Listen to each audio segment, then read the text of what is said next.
Ya, bismillah. Bismillahirrahmanirrahim. Assalamualaikum warahmatullahi wabarakatuh. Jumpa lagi dengan saya. Kali ini kita akan berbicara tentang lingkungan. Nah, berbicara tentang lingkungan tentunya tidak lepas daripada apa yang namanya dengan global warming atau pemanasan global. Dan global warming atau pemanasan global ini selalu menjadi topik yang menarik untuk kita bahas. Dan untuk kali ini, untuk adik-adik kelas 9, Pak akan membahas sedikit tentang pemanasan global dan dampaknya bagi ekosistem.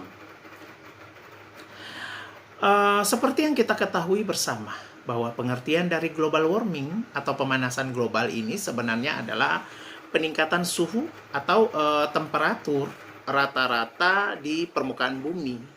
Nah, efeknya apa? Kita lihat sekarang bahwa terjadi, ya. Anda seperti yang sudah di layar, terjadi es di kutub itu mencair akibat adanya pemanasan global.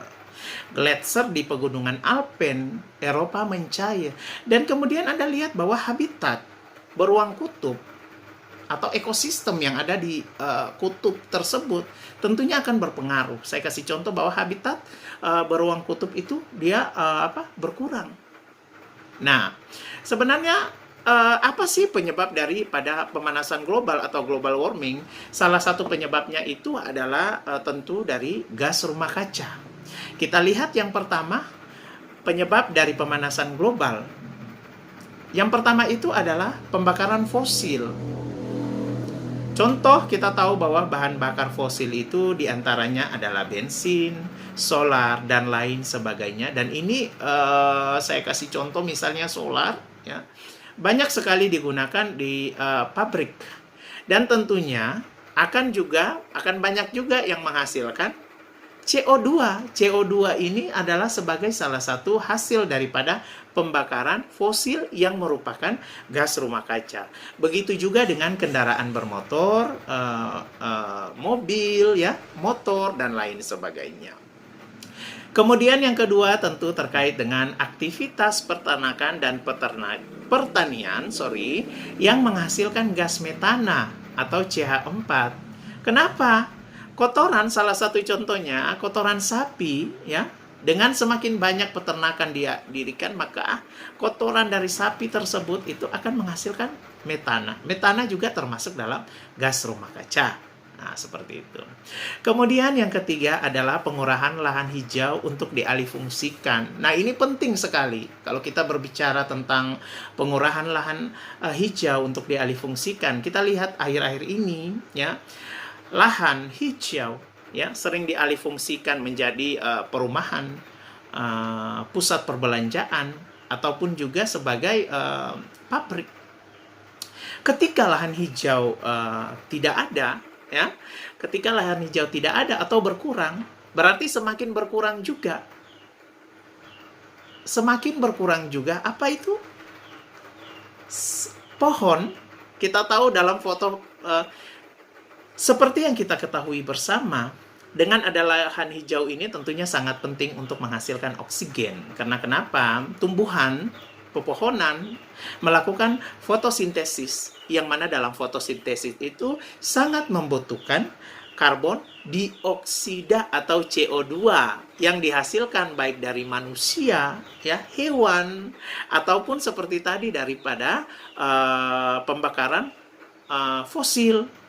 Nah, ketika pengurangan lahan hijau ini kemudian dialihfungsikan, kita ambil contoh misalnya dialihfungsikan untuk perumahan, kemudian dan juga toko atau pusat perbelanjaan ataupun pabrik, maka otomatis, ya, tidak ada lagi yang akan menarik, ya, atau menarik CO2 tersebut, sehingga tentunya oksigen yang dihasilkan juga akan semakin berkurang, seperti itu. Dan tentunya akan terjadi peningkatan suhu. Kemudian yang keempat kita lihat adalah pelepasan CFC ke atmosfer, ya. Nah, CFC ini salah satu contoh sumbangsi terbesarnya itu adalah pada air conditioner atau AC, yang tentunya kalau kita lihat di perkotaan besar, ya, tentu banyak sekali digunakan AC ini. Nah, Kemudian selain AC, ada pun juga seperti misalnya kulkas dan lain sebagainya. Lalu kemudian kita berlanjut kepada yang kelima, yaitu penggunaan pupuk kimia yang berlebih. Nah, penggunaan pupuk kimia yang berlebih ini dapat menghasilkan senyawa NO, nitrogen oksida, yang mana secara keseluruhan ini, baik di dalam penggunaan pupuk, pelepasan CFC, kemudian pembakaran fosil, aktivitas peternakan, ya, yang menghasilkan metana, ini sebenarnya adalah salah satu sumbangsi terbesar dalam pemanasan global. Itu adalah sebenarnya gas rumah kaca. Nah, ditambah lagi dengan ketika terjadi pengurangan lahan hijau ataupun penggundulan hutan di mana-mana, sudah tidak ada lagi, ya, yang dapat menyerap CO2 atau gas rumah kaca tersebut, misalnya CO2. Sehingga memang terjadi peningkatan suhu di mana-mana, sehingga dapat menyebabkan global warming. Nah, selanjutnya kita lihat dampak daripada pemanasan global ini. Kita lihat penipisan lapisan ozon. Anda bisa perhatikan, ya, perubahan lubang lapisan ozon di kutub utara dari tahun 1979 dan juga sampai dengan 2008. Anda lihat, terjadi sangat luar biasa, mulai dari 79 yang tadinya kecil, kemudian sampai dengan 2008, itu sudah sangat besar, ya. Seperti itu, perubahan lubang lapisan ozon. Nah, kemudian efek rumah kaca. Tadi sudah saya jelaskan, efek rumah kaca. Kita lihat, iklim sekarang tidak bisa lagi ditebak. Gitu. Terjadi fenomena-fenomena alam yang luar biasa. Kita lihat banjir rob di Semarang. Ini aneh ini, kalau kita berbicara tentang pemanasan global. Kemudian ada hujan es di Bandung. Mana ada Indonesia terjadi hujan es? Es tidak ada. Tapi sekarang dengan adanya global warming, hujan es terjadi di Bandung. Dan kemudian ada hujan dan badai. Dan ini efek daripada rumah kaca. Seperti itu. Nah, kemudian apa sih yang dapat kita lakukan untuk mengurangi sebenarnya, ya, menanggulangi pemanasan global? Nah, salah satu yang dapat kita lakukan, yang pertama adalah pembatasan emisi karbon dioksida. Salah satu contohnya adalah mobil hybrid.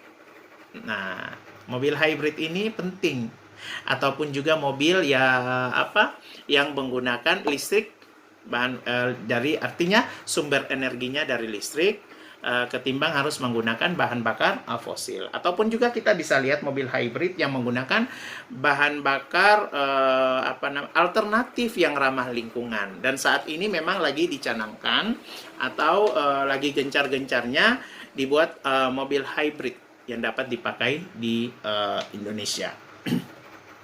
Kemudian penghijauan lingkungan. Nah, penghijauan lingkungan ini penting, yang tadi saya bilang, bahwa semakin banyak tumbuhan yang ada di lingkungan sekitar Anda, maka dia dapat menyerap gas karbon atau gas rumah kaca, ya.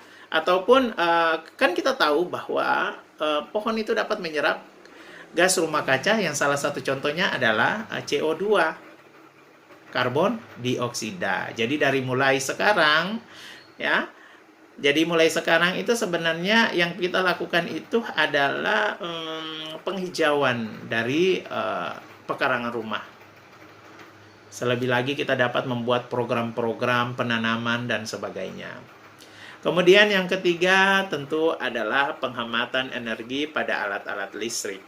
AC apabila tidak digunakan harap dimatikan. Kemudian kulkas juga jangan dibiarkan terlalu lama terbuka, karena itu akan memicu, ya.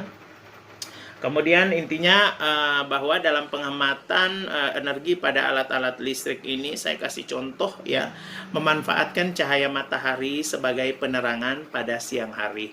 Itu sangat efektif. Seperti itu, ya. Saya harapkan bahwa adik-adik, ya, dapat menyimak materi ini dengan baik. Terima kasih. Saya ucapkan billahi taufiq wal hidayah. Wassalamualaikum warahmatullahi wabarakatuh. Sampai ketemu lagi di video-video pembelajaran selanjutnya.